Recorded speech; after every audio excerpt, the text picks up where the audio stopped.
Hello, everyone. Welcome to NAPLAN Writing Lesson 1. My name is Kristen, and I will be your teacher for the following 2 courses. So I would like to know how would you feel about NAPLAN writing at this stage? So we will have that next week, isn't it? Do you feel nervous? Not so sure about it? Or you feel okay? So if you feel nervous or not so sure about it, I hope this course will make you feel more relaxed. And if you feel okay, I hope this course will boost your confidence to a next level.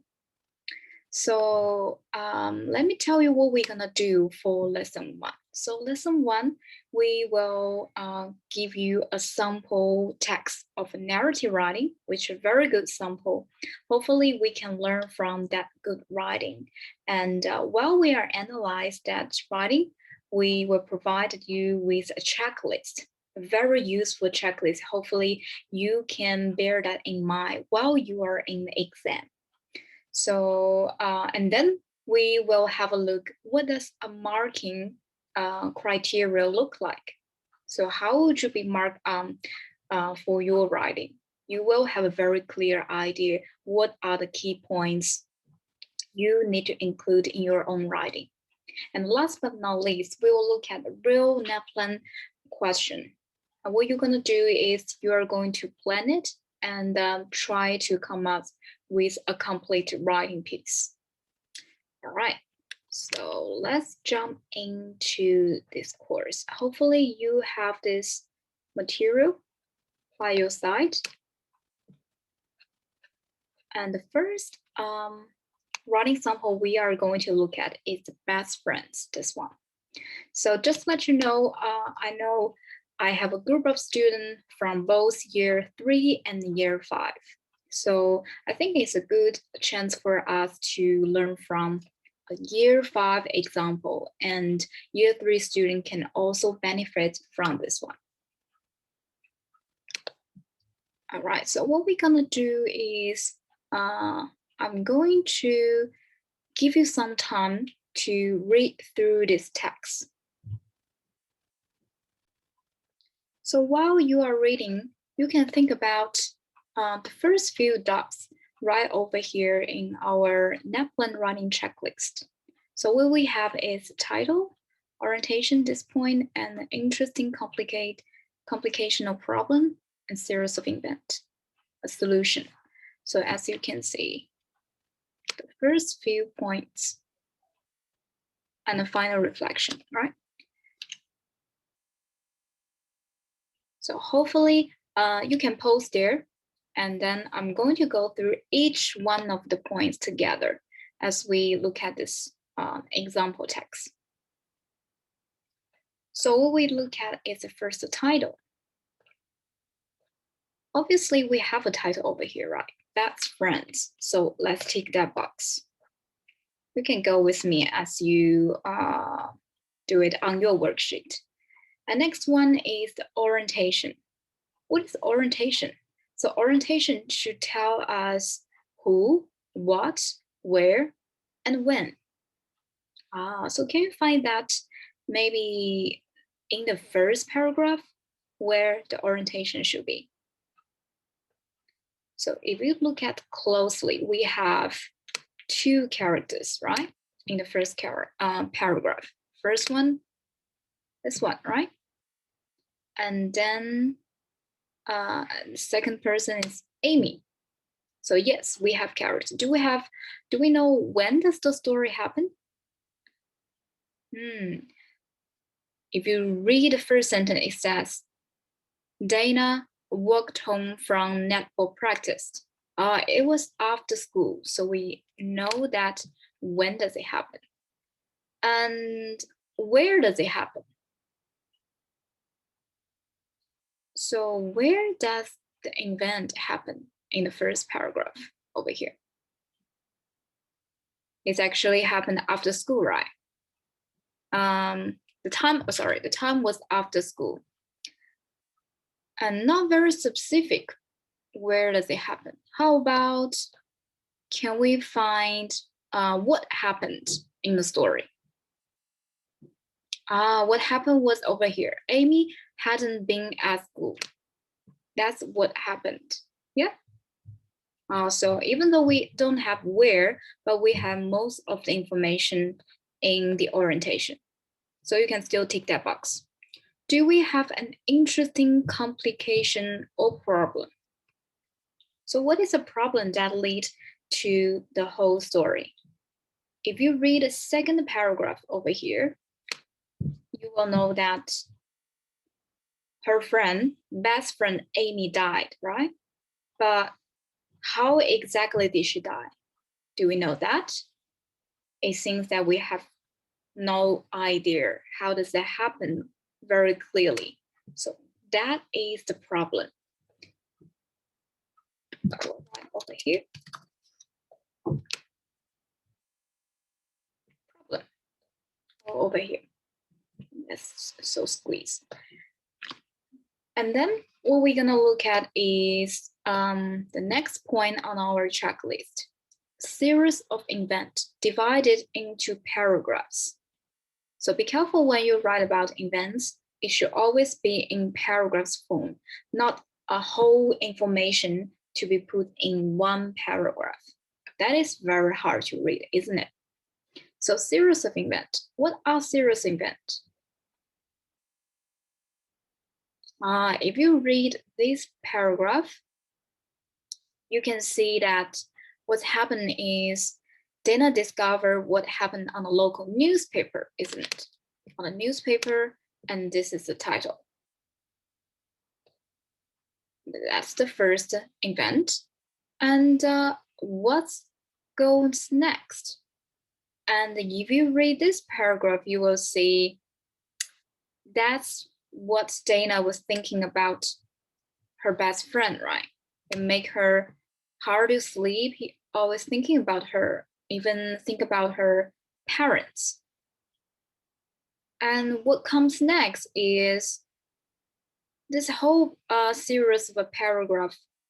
They describe, I think we can conclude that one event. So Dana decided to buy some milk for her family, isn't it? And on the way, she was thumped on the back of her head and she fell. And what happened was she was kidnapped as well. That's what happened in this series of paragraphs. So there are actually 3 major events, isn't it? So we can say, we can tick that box as well. Series of events. Do we have a resolution in which a problem is solved? If you read the last paragraph, you will notice that Amy became a ghost and Amy saved her best friend. So we do have a resolution, right? Do we have a reflection? It seems that the last paragraph does not tell us any reflection. But if you look at here, it's optional, so it's okay, right? And the next following part is about language feature. So that's more detailed parts in the writing. Now, well-developed characters and setting, do we have that? So well-developed characters, can you feel the characters in this story? Can you feel what kind of person Dana or Amy is? Maybe through the conversation? Maybe through their action, adjective describing their action. We need to find that clue. Yes, we can see plenty of conversations here, right?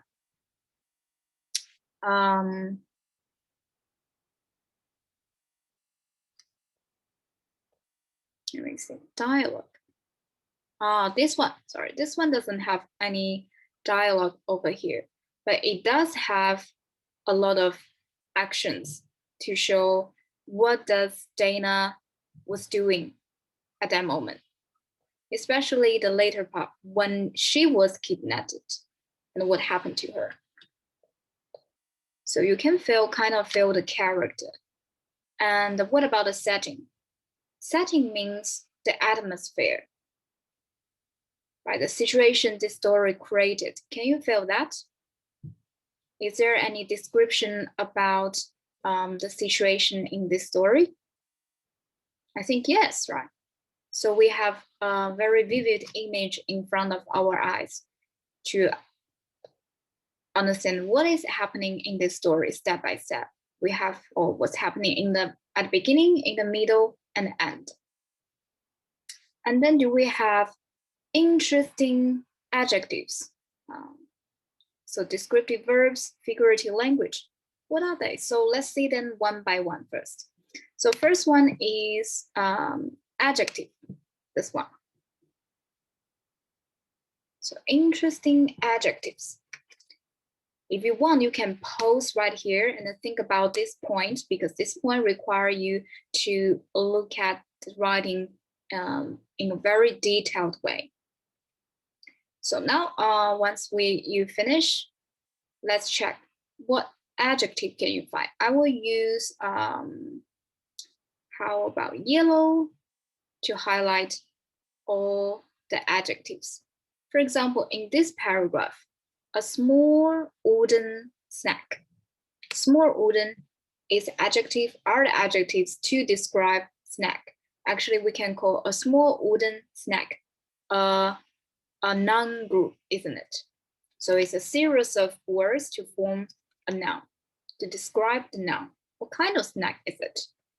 Another adjective we can see is severe, head injury. So severe and head, they all become adjectives to describe what kind of injuries it is. Loving mom.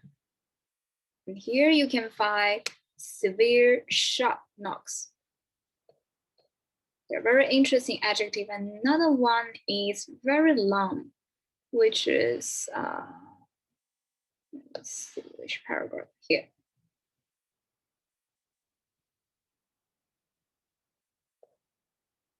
It's over here. Was cloudy, dark, raining, and horrid. So there are a bunch of adjectives over here. And the next one is shredded wood. And what kind of nightmare is the worst nightmare?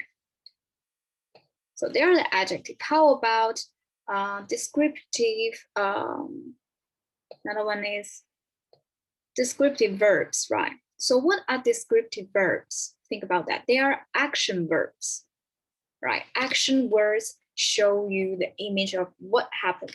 So is saying verb action verb? No, saying verb like sad, cried, screamed. They are saying verb, not action verb.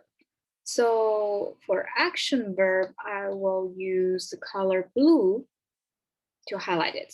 If you like, you can pause here and find it yourself. We will check the answer together. So just give you some example of descriptive verbs or action verbs. Dana pulled, right? And here we have pudding. And next one, pulled, and she was thumbed and failed too, right? Failed. Opened is another one. Can you find open? Open her eyes. Lying. Where's lying? I remember there's a line. Line over here. Another one is, I think that's a lot already, right? Let's just give you some example. Next one, our checklist is, let me see, figurative language. What is figurative language? So there are language like metaphor, simile, or personification. So at this stage, we only require you to know just 3 of them for figurative language. Can you find any use of simile, metaphor, or personification in this story? Actually, I can't find any. There is no use of figurative language. So maybe a half tick over here. So this person does not achieve this one, which is also very important. Next one, do we have interesting information and detail about the event? So think about that. Sometimes people write things, but it sounds a little bit boring to read the thing that they added in their writing. That means the information they add is not interesting enough to engage the reader, isn't it? So think about all the details this person choose. Do you think when you read it, that's interesting information to add some value to the story? I think yes, right? This person has a very thorough thinking about what should be at the beginning of the event, what should be in the middle, and what should be at the end. Actually, when you read the whole series of events, you feel the tension, isn't it? It just slowly builds up the tension.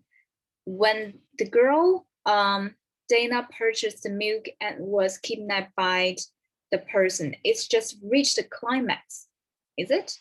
Like a curve over here, and it just reached the climax, build attention.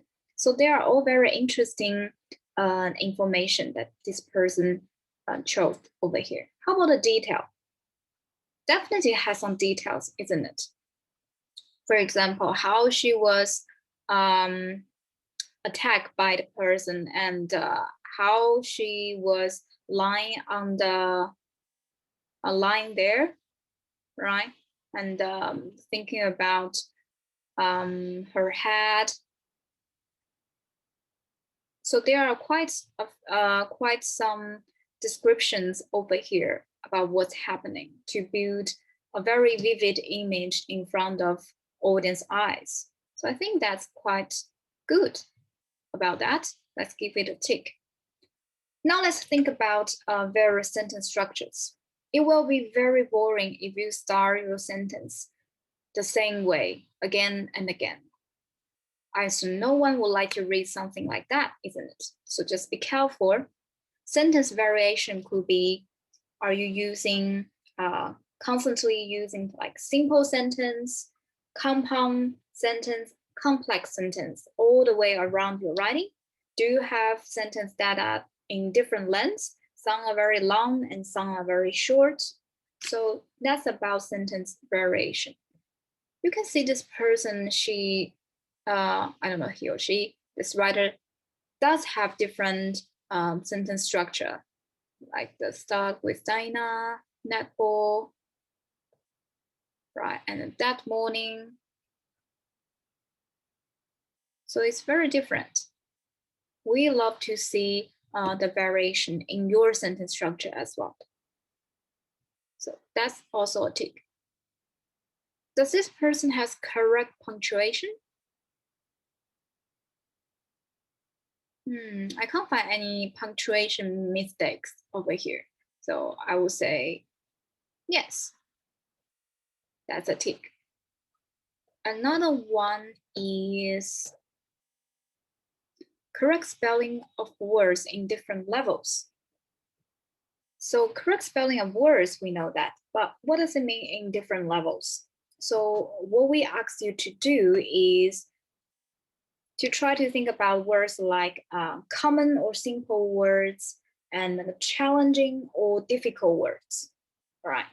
So as you know, the common words, we use it or we say it daily. So we all know that. What does it mean?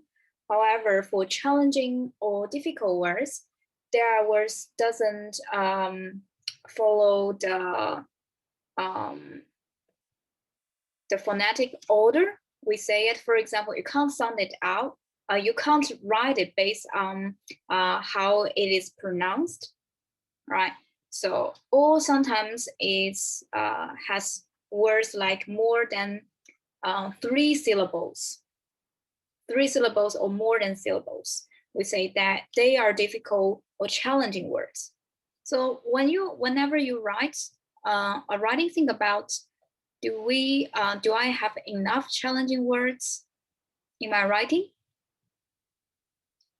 So for this writing, the challenging words, what do you think they are? So for example, challenging word, detectives. There are 3-syllable words. So it could be a challenging one or difficult one. Can you find? If you keep on looking, I will use maybe the color green to highlight those difficult or challenging words. So this is one, another one, kidnap, sorrow, swollen. So words that we don't often use in our daily language, also consider as challenging or difficult words. And shrink, I remember this, shrink over here. Nightmare,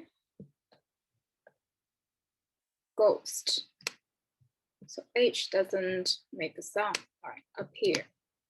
So there are plenty of them in this student's writing.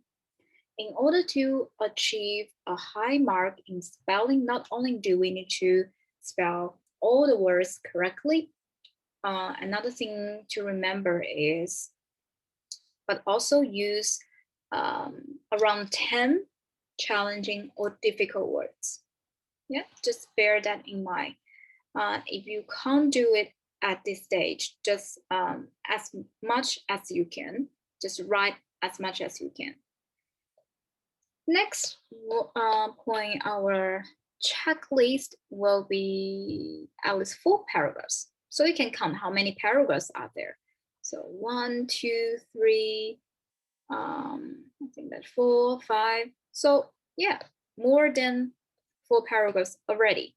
And it's very clear that this person has each paragraph all talking about one idea. It's not different ideas put in one paragraph to make it really hard to read. Number of words required. This is something I need to stress over here. So this person obviously have 432 words, but that's not to say you have to write this much in your actual exam. So for year 3 student, your goal is to write around 150. So for year 5 student, your goal is to write 250. All right, so maybe there's no saying in the exam that you have to write 150 or 250. We just give you this goal. Why is that? Because think about it, if you write too little, will you be able to have a series of event in your writing? Like what's happening beginning, middle, and end? Will you have enough words to write about that, right? And will you be able to show that you can actually apply adjective and various of descriptive verbs, and you know and how to use a figurative language? If you write too little, probably you won't be able to show that you can do all of this, right? So we just give you an idea how many words you need to put in your writing. So for year 3 and 5, they're different. So that's the first example we have over here. This person definitely have some room to improve, but we also think this is a good example for us to learn something from this writer. It definitely use a lot of interesting adjective and the descriptive verbs, and it has a very complete structure narrative writing. Yeah. Okay, now let's come to this rubric, which is the rubric you are going to be marked in the real exam. So I think it's a good idea to show you at this stage, what are you being expected? So first one, audience.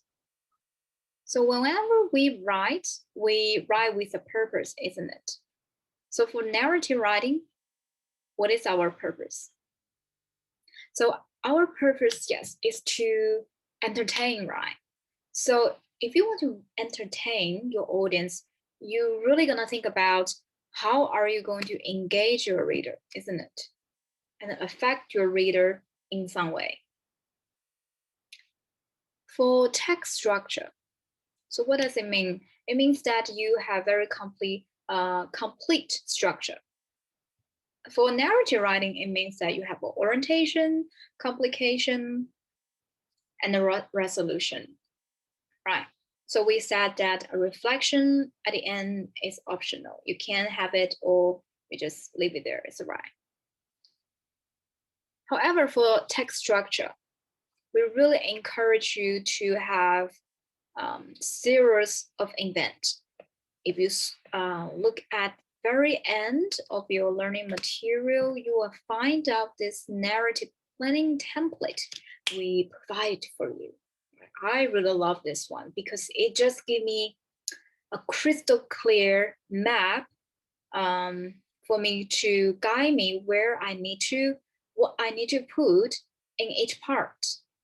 So for example, orientation, I remember there are 4 things at least I need to state at the beginning. And then followed by that will be a complication. And this part is what we don't have on the marking rubric, but I hope you can have that.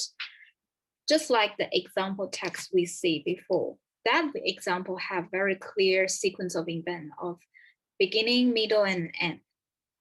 And then your conclusion or your resolution. And the reflection is optional, right? So let's come back. Next one is idea. Ideas are, do you have the creation, selection, and crafting of ideas for narrative?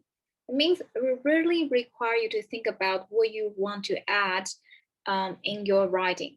Think about in your series of events.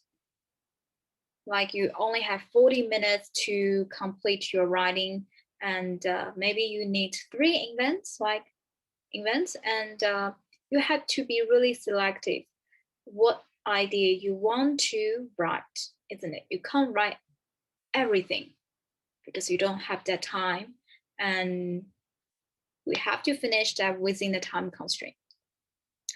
Next one is character or setting. That's very important. Character, how can we successfully build a character, right? So almost like drawing, you're gonna paint a very clear image in front of the reader by words, by using words, right?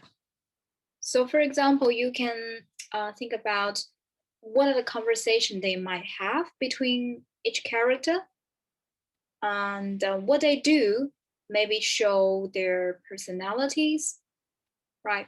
It could show everyone what does this person look like, use some maybe adjective describing their appearance. And the setting means the atmosphere you build in the story, isn't it? The development of sense of place, time, and atmosphere. Next one is vocabulary. We really want you to use the precise words or the precise words group. So what I mean by precise words is the words that relate to the topic you are talking about, right? And then cohesion. This is really important. Cohesion is to connect ideas, isn't it? So it could be between sentences or between paragraphs.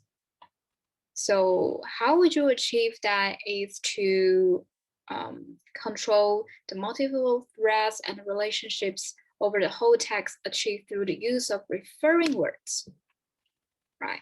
It, then, that, and substitution, like a synonym, word association, oops, and the text connectives, like but, so, and, as long as. Paragraphs. We said at least 4 paragraphs. You can go further than 4. So it depends on you. Sentence structure And just remember, write the sentence grammatically correct. And also be careful about sentence variation. Don't just use the same sentence structure in your writing. Punctuation. If you have dialogue, be careful. Do use the quotation marks correctly. And then the correct spelling, right? And the difficult words we talk about, difficult or challenging words. I said this one is very, very important. The checklist we gave you on the learning material.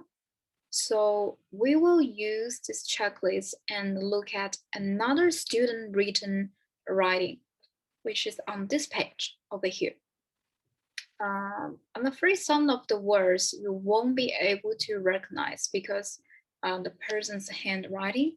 So I may read it out to you. If you think you know what's written here, you can skip this part, right?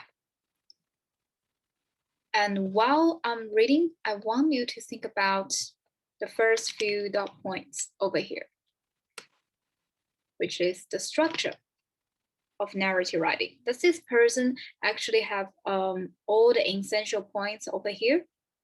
If it's yes, give it a tick. If it's not, give it a cross in the box.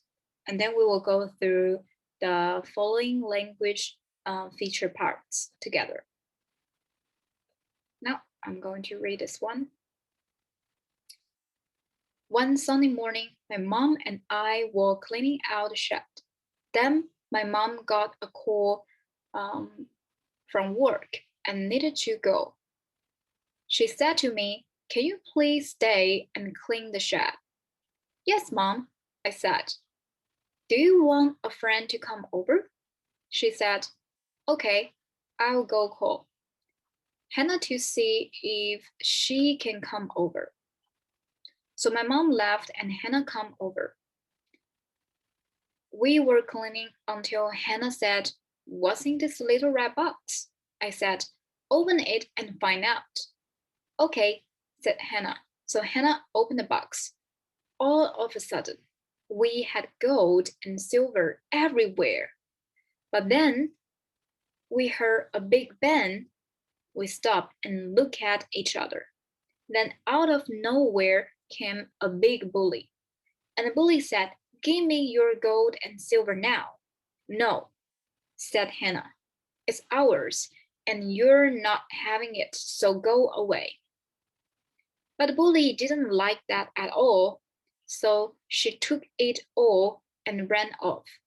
"After her," said Hannah. So we ran as fast as we could.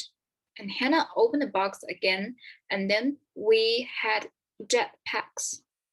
Hannah said, "This box is magic." "Cool," I said. Then we caught the bully and got our gold and silver back then. When we got home, I opened the box and everything was back to normal. The end. All right, that was the whole story. You can actually pause here and think about the key points in our checklist. All right, we are back. So let's look at the structure. A title. Do we have a title? Hopefully this person has a title. So this was typed on, but I'm not sure in the actual exam whether this person has this one. So hopefully it has. Orientation, does it has the 4 key points we need over here? So it seems that we do have some key points. On Sunday morning, so it tells us the time, right? Morning. And who were in this story? The characters. It seems that will be my mom and I. And we also have Hannah, isn't it? All right, so there are the characters. How about where does it happen? Clean up the shed. So it must be in where they live, right? So at where they live, cool. So we know where and what happened. So what happened is they're going to clean out the shed. That's what happened. So we have all the information we need in orientation. It's just, you might confuse. Where is orientation? We know it starts here, but where does it end, right? So this person, does he have clear paragraphs? It's very hard to find, isn't it? So everything almost seems like being put in a whole big paragraphs. So that's become a problem, isn't it? So it seems that we can say probably orientation tick, but interesting complication or problem. So what might be the problem over here? Can you find that? As far as I'm thinking, the problem will be they find the shed, and when they open it, it has gold and silver everywhere, isn't it? Can you find that sentence? Open the box, all of a sudden, we had gold and silver everywhere. How come a box is full of silver and gold? All right, that's weird. And the series of events. That means once this happened, what else happened? Followed by that, we know that a bully come, right? So here, introduce another person, a big bully. Want to grab that box, isn't it? Full of silver and gold. So, however, with the help of the magic box, because when they open it, it just help them caught the bully, isn't it? So there come the jetpacks and they caught the bully. So that's what happened in this series of paragraph, although there's no clear paragraph over here, so it's hard to find. So yes, maybe this person has events, but not divided in paragraphs, right? So we can't give it a tick. Resolution, in which a problem is solved. So how do they solve the problem in the end? You can see the jetpacks. It was because the jetpacks, so they can catch the thief. That seems like a resolution to me. A final reflection, then we have to look at the last few sentences, isn't it? Everything went back to normal, but the writer didn't mention what he or she has learned from this experience. So not really much a reflection. So no for this one. How about well-developed characters and setting? Do we have well-developed characters and setting? Think about that. Can you, after you read a story, can you feel like what kind of person, what is the girl's name? We don't have a name, right? What is I or Hannah? What kind of person is I and what kind of person is Hannah? Do we have any idea? So I would say this writing was not much detail compared with the first one, isn't it? Of course, it's not. There are so many description information in here, but this one, maybe you will get a sense of what the characters were when they were having conversation with the bully, isn't it?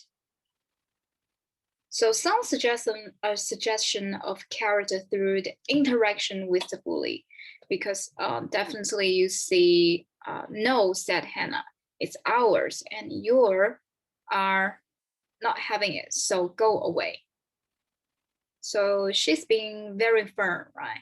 So we can see what is this girl, what kind of personality does she have when she encounters difficulties. So sort of get that kind of feeling through the conversation, the dialogue. How about the setting? Can you feel the surrounding environment where these characters were in? Is there any description about where they are, how the time and the place change? It seems that there are a few, right? Not so obvious in this writing. It can have some description about the surrounding, like when they chase the bully, but there was none. So the setting part may be not very obvious. So haptic, not well developed. It's just I think this person start to build a sense of character building. Right. So not enough in this writing. Oops. Should be across. Next one. Interesting adjective and descriptive verbs or figurative language. So figurative language is very obvious. Can you find any simile? Can you find any metaphor? Can you find any personification? It seems that it's very hard to find, isn't it? Because there's none. So just for those who may not have a clear idea of what is simile, metaphor, and personification, especially for simile and metaphor. So simile are comparison with two things using like or as. For example, she is as sweet as candy. So use as to compare she and candy to say this person is very nice, right? Another one is metaphor. Metaphor are also comparing two things, but it's without using like or as. For example, her heart is stone. So all the world is a stage. So you use something is something. You're not using like or as. We say that's a metaphor. What is a personification? So giving human traits to non-living things or objects or ideas. For example, the sunlight dance, my heart sing, right? So can sunlight dance? That's only human can do, right? And can heart sing? But only human can sing, right? So we give them the human traits by using the language feature personification. So in this story, there's not use of none of that, right? Next one on our list will be interesting adjectives. So do we have interesting adjectives? Can you find any?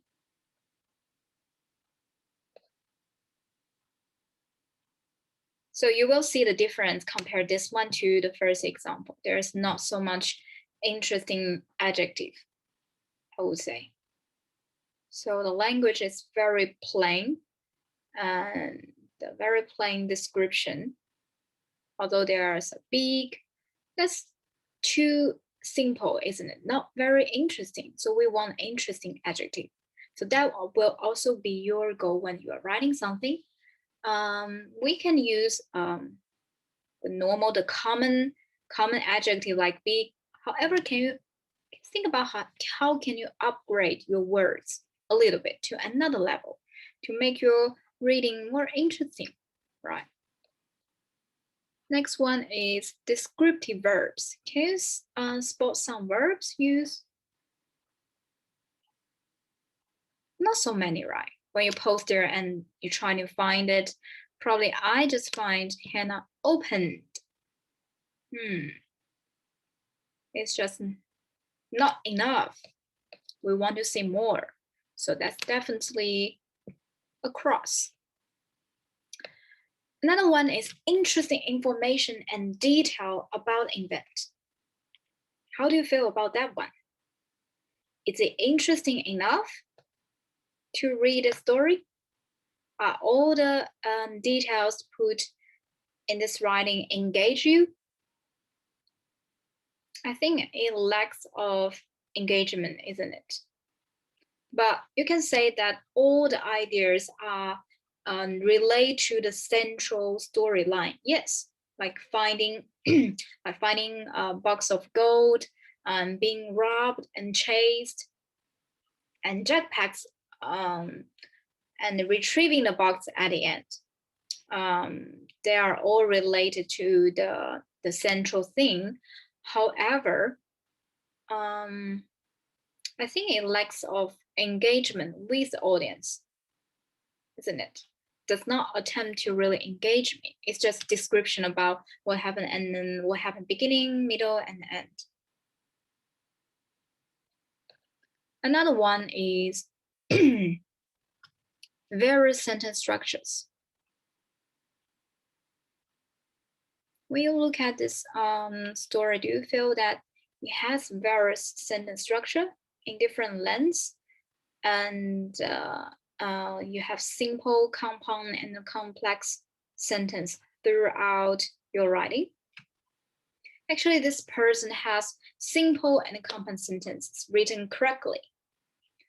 Though there is some overuse of and towards the end of the story, if you look at it closely, you will see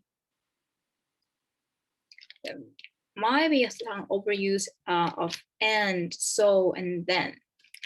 For example, start with, so Hannah opened the box.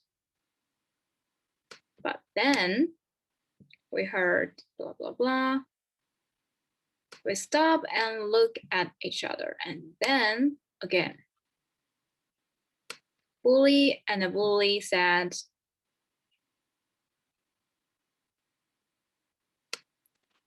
ours, and you're not, right?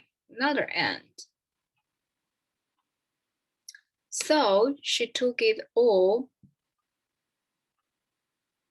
There are plenty of so and then, right? Another end. And then.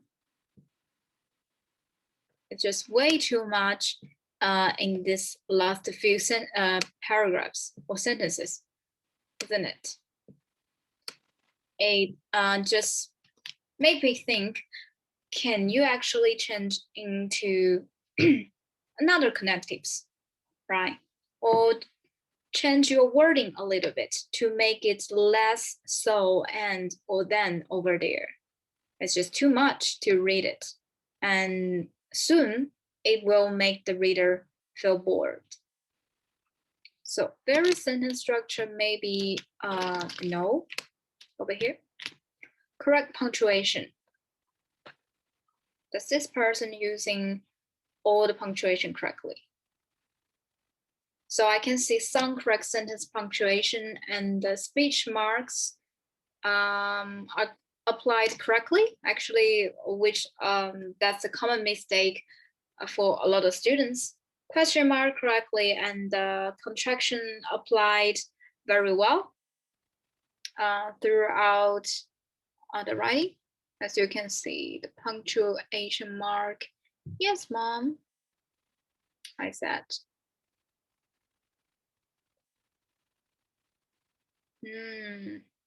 Right? So there's not very obvious mistake. However, the next one is spelling, right?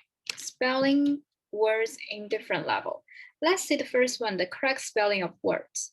Do you think this person's correct spelling of the words? I don't think so. What happened to this what's?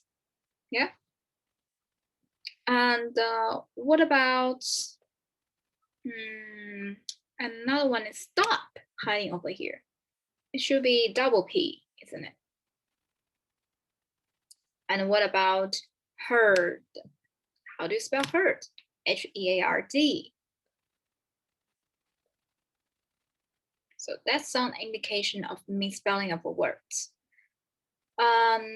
for difficult or challenging words, actually, this person just used the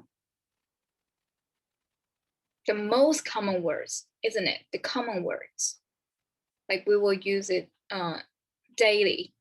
However, challenging and difficult words, I can't find any of them in this writing. So we can't say that's a yes. No. At least full paragraph. No. There's not even paragraphs. How can you be full paragraphs? That's a big no-no. And number of words required. I'm not sure. Maybe we can gauge it roughly how many words are there by maybe counting the first line and calculate it by how many lines are there. 1, 2, 3, 4, 5, 6, 7, 8. And we have how many lines? So we have 8. 1, 2, 3, 4, 5, 6, 7, 8, 9, 10, 11, 12, 13, 14, 15, 16, 17, 18, 19, 21, 20, 21, 2, 3, 4, 5, 6, 7. Okay, 27 multiplied by 8. Yep.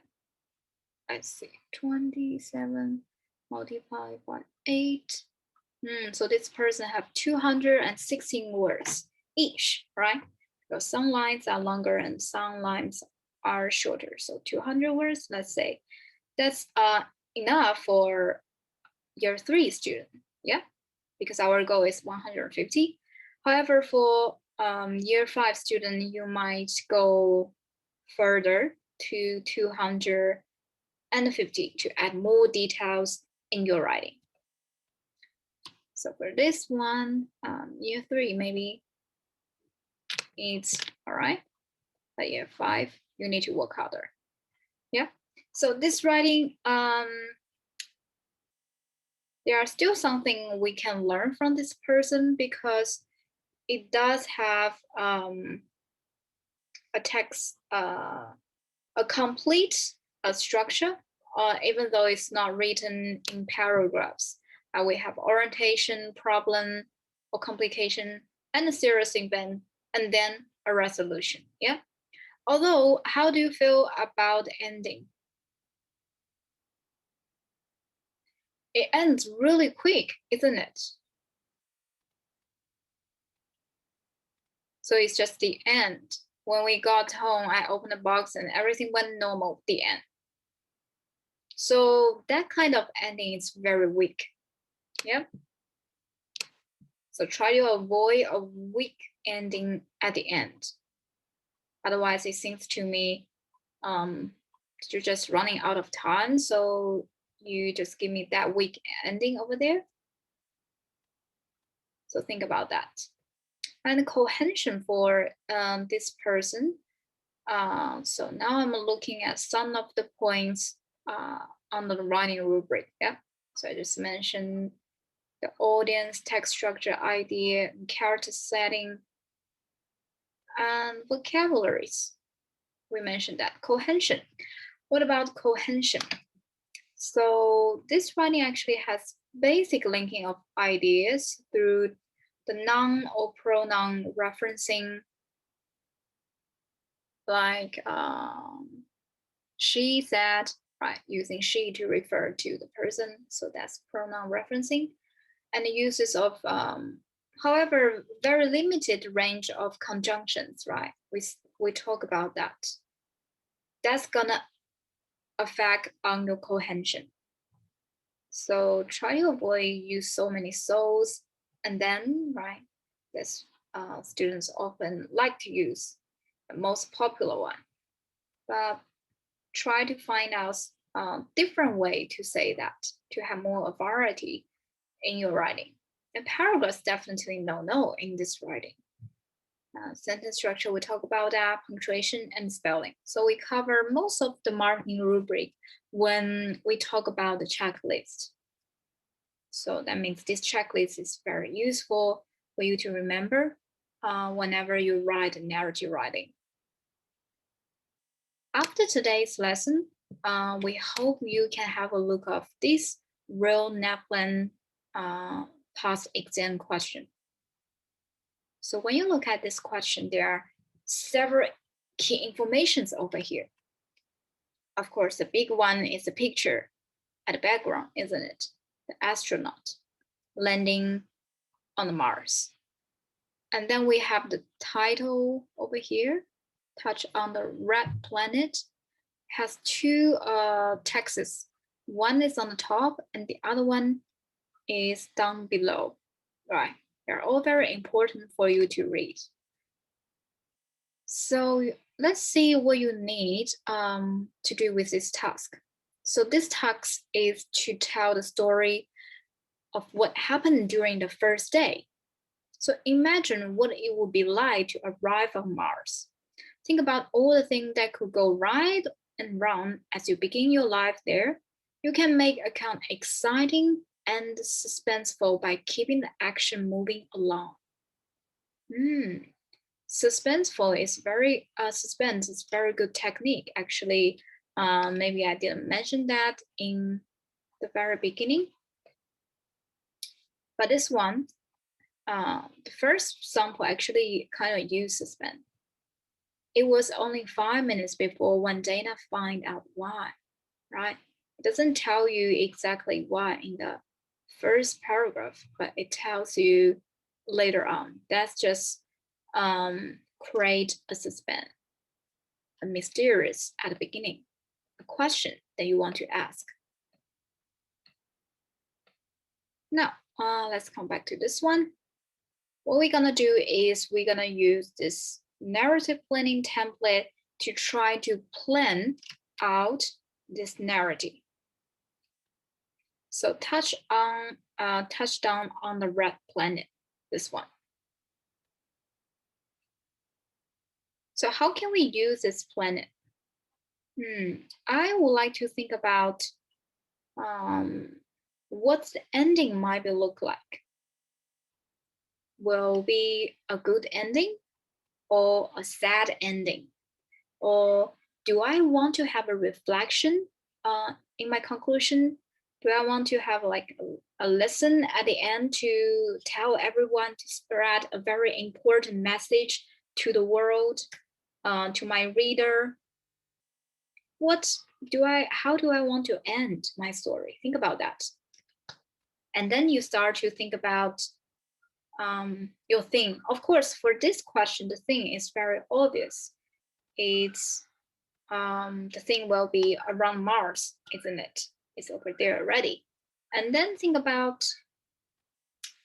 who are the characters, where they are, and when does the story happen, and what happened. That will be your orientation, isn't it?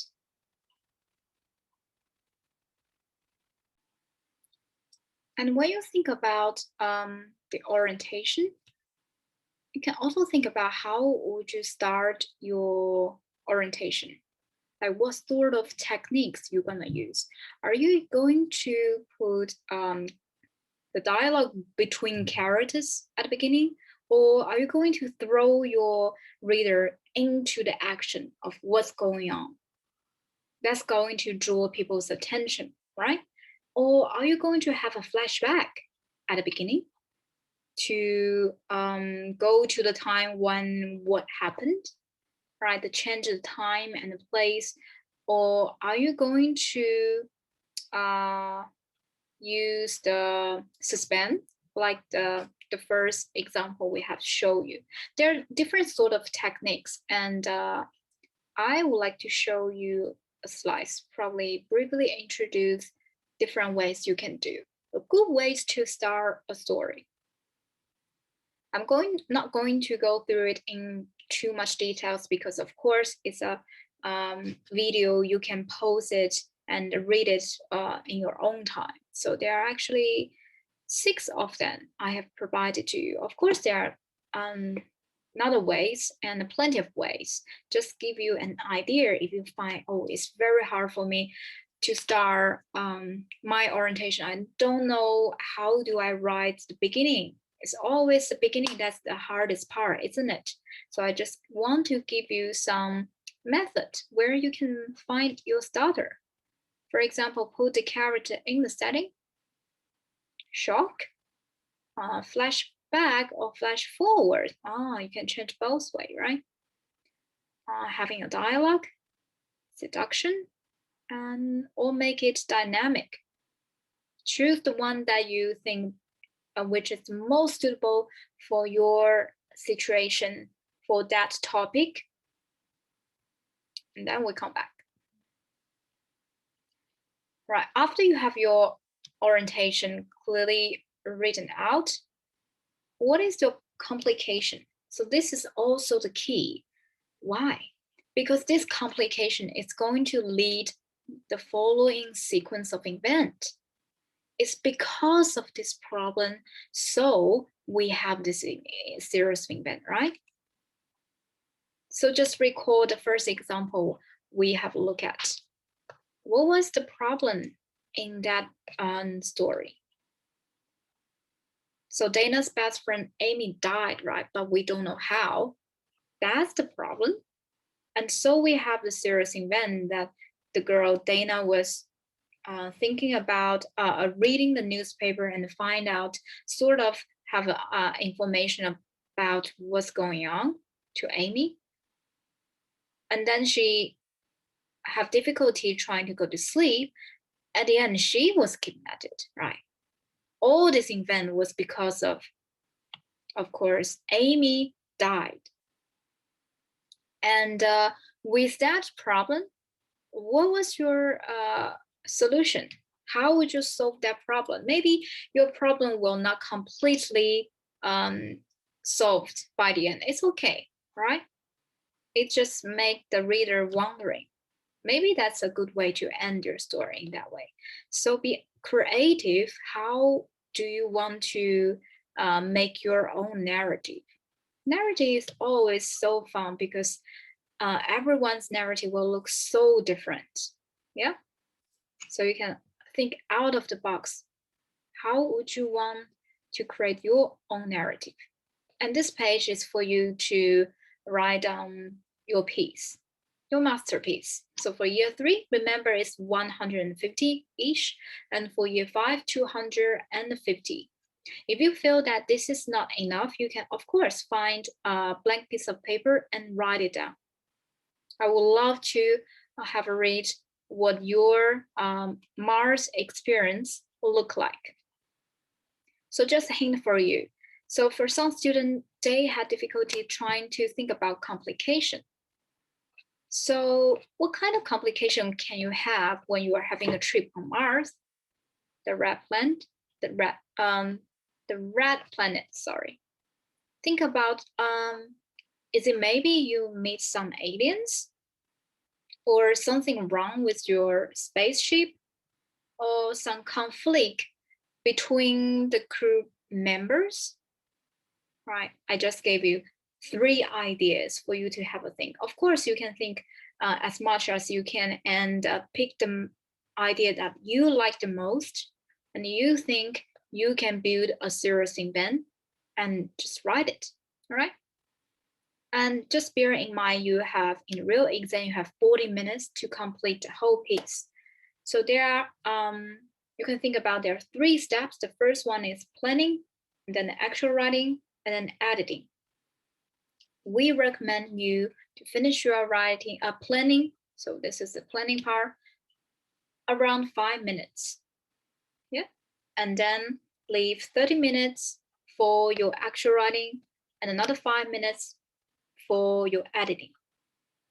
Okay, so I hope you enjoying today's lesson, and I will see you in lesson 2.